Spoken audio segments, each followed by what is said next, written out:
Hey guys, we're back with another video. This one is going to be pretty much sort of a word of advice for motorcycle riders. I've been riding for, man, almost a decade now, and I never really had an accident until this past July 12th, my birthday. So just like they say, accidents happen and you never really expect them. So here's exactly what happened. I'm riding basically on my street, which is a mountain road. It's called Mountain Road, as a matter of fact. And I'm just going slow, enjoying the ride. Since it's my birthday, I figured, let me go have a quick ride and enjoy the day before my birthday dinner. 3 deer, a doe, and 2 babies jumped from outside the road right in front of me. And I mean, it was just extremely quick. I did not hit the deer, but I swerved to the left and hit the brake, and that caused me to go to basically low side. I was going actually slower than speed limit. I was actually going 35 to 40. Speed limit was 45.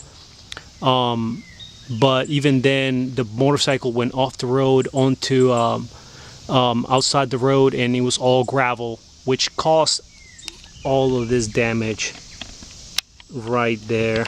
The casing broke, so all the oil leaked out. I don't know if you see the oil spill right there. Rear swing arm, it's got a lot of damage to it, bent a little bit, even though it had a spool in the back. A lot of the grunt also happened to the front fairing, and as well as the front cowl, including the headlight and my left lever and the tank on the left side. My insurance company already checked it out, and they say that the bike is totaled. They're gonna come pick it up within the next couple of days. This is a 2009 Honda CBR 600RR with ABS, and even with the ABS, after quickly turning left and hitting the brake, it was just too fast. Even though I was going below speed limit. When the deer jumped in front of me, as soon as I hit the brake and I turned left, it just caused me to low side. I mean, it is an accident. There's nothing I can do about it. But here's the word of advice. Now, I was wearing some protective equipment. I was maybe about a mile from my house, and that's where the accident happened. Now, here's the word of advice: wear all your protective equipment. I was wearing jeans, so I didn't really get much damage to my knees or legs. Just a couple of scratches here and there. The grunt happened to my upper body, which is my left arm. All I did was clean up, and the next day I went to the hospital because I low-sided and I fell on my left side. The hospital did a couple of x-rays, and they found a fracture, hairline fracture on my left shoulder, hairline fracture on my shoulder blade on the left side. And not until the doctor saw that my hand was a bit swollen, I told him, it really didn't hurt, but my hand was very swollen. There's also a hairline fracture on my hand, on my metacarpal, on my pinky. All of that could have been pretty much avoided if I'd been wearing my protective equipment. Thinking back, I'll show you why, but in any case, let me show you my equipment.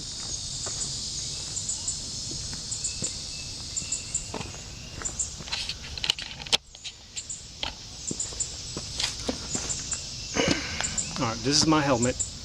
As you can see, the right side pretty much got nothing. My left side, where I went down, it's got very deep divots right here and on the side as well. The vent is gone. It broke. It was a hard hit. Got a scratch right here on the back as well. Here's my glove, and I'm very thankful I was wearing my gloves. But this is my left side where I was wearing it. When I went down, I guess I put my hand down like this. I got a hole right here, and this is a very good quality glove. This is a Icon Hooligan glove. My knuckles are also ground down, but not my knuckles, the gloves.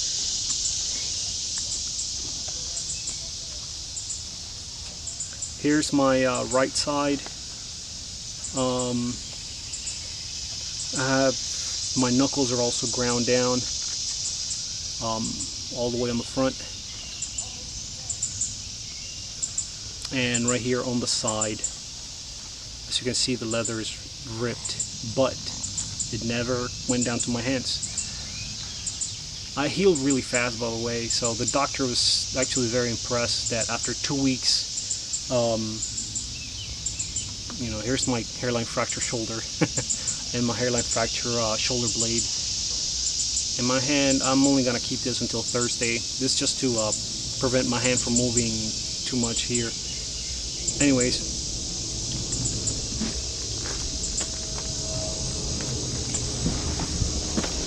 here's what all of this could have been avoided. You see all this? I mean, it's still a little red. The skin is back on, but I don't have any pigmentation yet. But it looks worse than it actually is. It's pretty much healed. Here's my knee. That's all I got because I was wearing jeans, and that's it. This is what I usually wear in the summer. You're gonna say, oh, it's a thin jacket. It's a mesh. But my shoulder would have been saved. Hard plastic on the shoulder. On the inside, I got a soft pad. On the inside, I got a back protector, foam, and a hard back. I would have never had the hairline fractures, neither on my shoulder, my back, maybe on my hand. There's nothing could have done because when I went down, I put my hand down. But again, that's word of advice. I don't know how fast you guys heal, but I'm worried about it anyways. I mean, I don't want to be out of commission for too long. I was only out of commission for maybe about a couple of days, 2-3 days. I was really never in that big of a pain. I can take pain pretty well. And 2 weeks later, you know, I'm back up. It's probably going to take me maybe a couple more weeks for me to be 100% again. Thank goodness, no permanent damage. But and also make sure that you have full coverage on your bikes. I have a lien on it. I mean, it wasn't much, but I had a lien on it. And I'm glad that my insurance company just they saw there was nothing really I could have done. So I mean, they went ahead and paid it anyways. But here's the number one thing again: wear your protective equipment. Even if you go for a quick ride only a mile from your house, it's not worth all the pain and the scars and the issues that you could have from simply not wearing this and being really badly hurt. Alright? Okay guys, take care.